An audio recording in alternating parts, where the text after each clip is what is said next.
What's going on, guys? I'm back with another 31 Days of Halloween review, and today we're doing an absolute classic to the horror genre, and basically what started it all off, Frankenstein.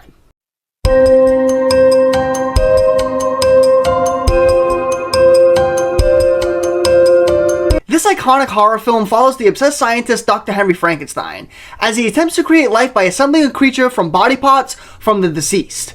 Aided by his loyal assistant Fritz, Frankenstein succeeds in animating his monster, but it escapes into the countryside and begins to wreak havoc. Frankenstein searches for his elusive being and eventually must confront his tormented creation.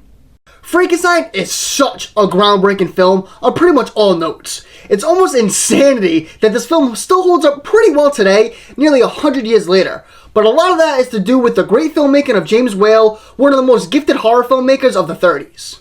Frankenstein is a revolutionary story that still gets talked about and mimicked today, where it was one of the first films to have dark subject matter and graphic violence, but also had a tremendous deal of heart and had so much to say about life, death, and of course, horror. The story itself is a rather simple one, but very effective and engaging right from the opening scene. The film practically wastes no time, having very little fat while continuing piling onto the plot and expanding on its themes. The film moves at a rather rapid pace, but seems to play so well together, along with pieces of dialogue that make this such a well-told story that runs to a perfect duration. Alright, so the story may lack in some areas, but it gets picked up by the characters and its performances, where all the actors give it their all. Colin Clive absolutely steals the show as Dr. Frankenstein, where he comes off as a madman, as he should being a mad scientist, right? But you can also feel for his character as well, through the great pieces of dialogue and his actions. On 3 separate occasions, he's handed different monologues and absolutely kills them, just oozing with passion for the role. Colin Clive didn't really go on to have such a long career due to bad personal decisions, which is very sad because, man, he was such a gifted actor. Another character that absolutely stole the show for me was Dwight Frye as Fritz. He plays that stupid henchman role as we know it today, but he plays it so damn well, having show-stopping scenes to complement the monster and Dr. Frankenstein. He honestly has 2 of my favorite scenes in the entire film, and the way they did off his character was supremely well done.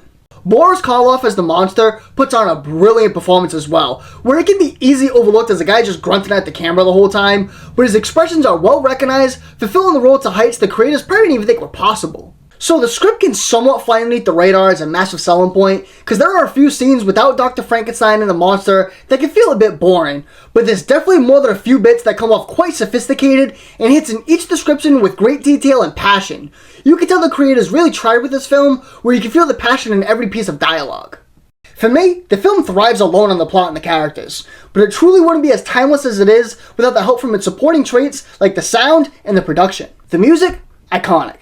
The production design, tremendous. And the cinematography is grainy to give it that extra scary feel, and James Whale is the one to blame for all of this, having his hand all over this film with his great direction that helped enhance every scene. Overall, even though I absolutely adore this film, it's not perfect. The story structure could use a bit of help, sometimes feeling like a bunch of scenes edited together, where also the editing and screen transitions are clearly outdated. You may also find that some of the set pieces can come off a bit generic, and also the script sometimes can come off as you're reading a book.